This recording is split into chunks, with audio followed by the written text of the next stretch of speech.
How you doing, everybody? I hope everybody's well. It's the 16th of March 2010.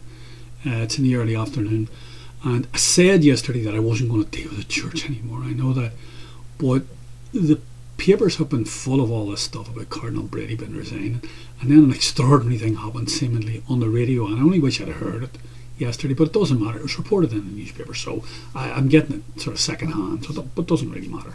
Okay. Involves a man, the leading theologian, the leading Roman Catholic theologian in Ireland, and he's also the leading canon lawyer in Ireland.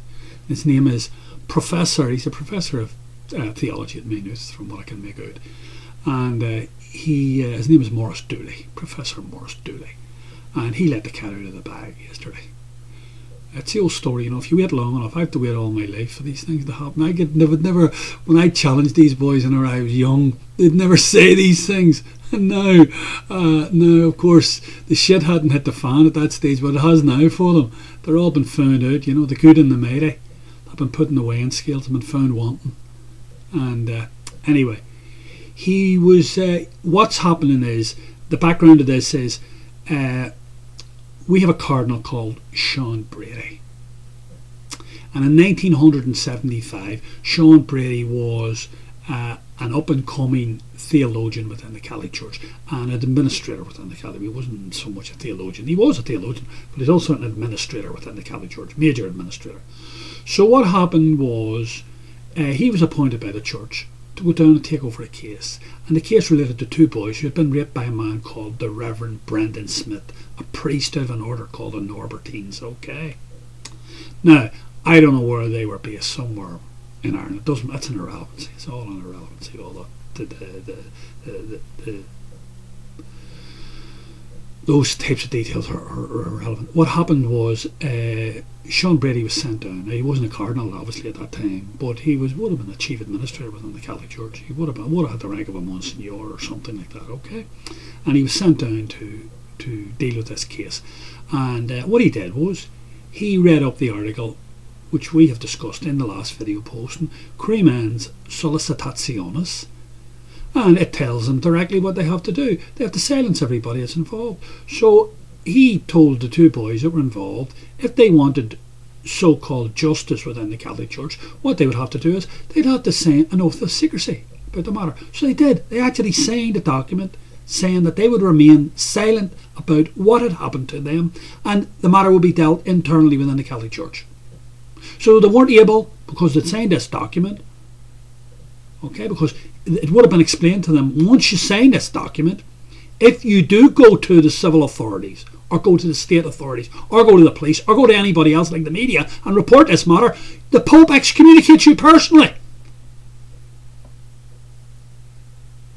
Extraordinary document. I mean, go to yesterday's video post and go to the link on CRIMEN SOLLICITATIONIS and read it.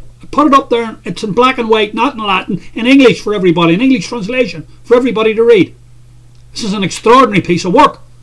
It's a total work of conspiracy. But anyway, the bottom line about it is, Brady is now. So Brady silenced these boys. Sean Brady silenced these boys as a total yes man for the Catholic Church in 1975.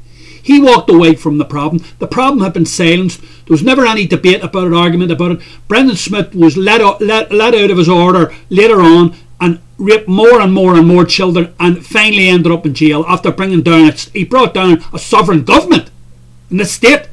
He was responsible, him and a member of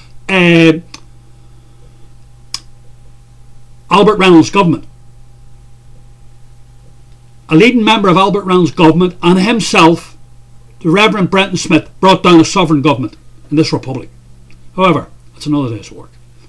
But the bottom line about it was, anyway, so Cardinal Brady at the time, I say, wasn't a cardinal, but he was well rewarded. He became a bishop and all the rest of it. Okay, and made his way up through the ranks. Okay, now he has to defend the indefensible.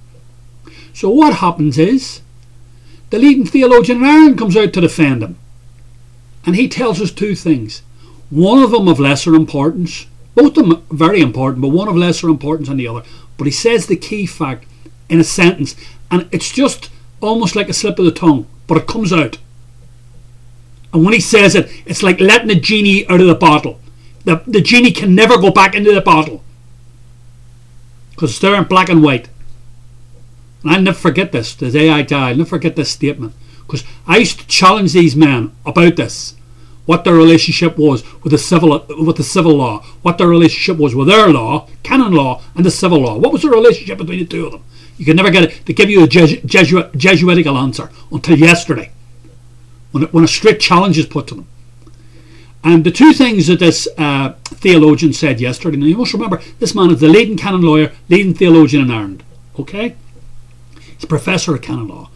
And he says the following, that there's no moral or ethical responsibility for any member of the Catholic hierarchy or priest class, the Catholic Church proper, to go and inform the civil authorities when matters of crime, serious crimes, are brought to their attention. That's number one. So they don't have any moral responsibility as citizens of this country to go and do that. Okay, that's number one. Number two, which is the key thing, is that their law, canon law, is God's law, and therefore takes precedence over civil law. This is what he says. I put the link up to the newspaper article where it's quoted.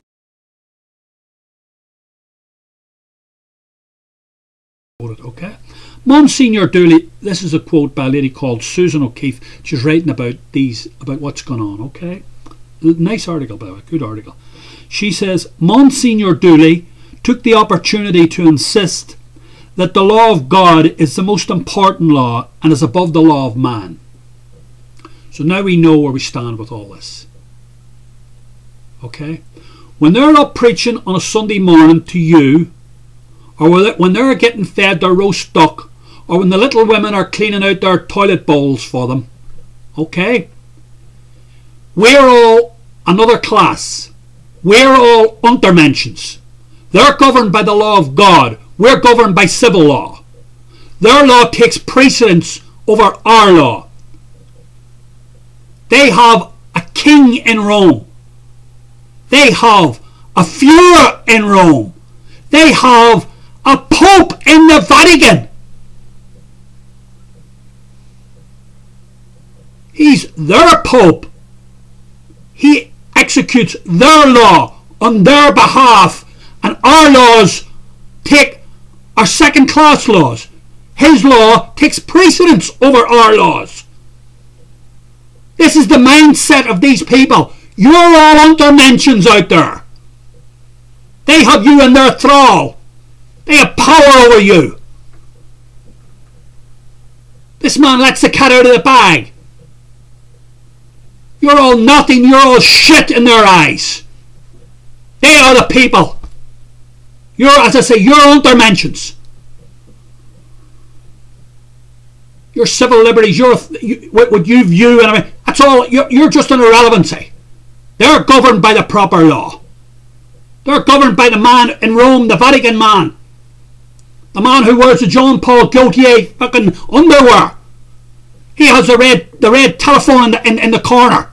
He has direct connection with the man, the real man. You're all shit. And so it proves. Those boys, they were worked over once by the Reverend Brendan Smith, and they were worked over twice by Sean Brady. The first was a physical working over, they were raped. The second was a mental working over, where they were coerced into silence by a leading theologian of the day within the Catholic Church, who's now ended up in the numero uno of the Catholic Church. But under his law, that was okay. Under his law, that was okay. And his law is superior to your law. We'll talk more.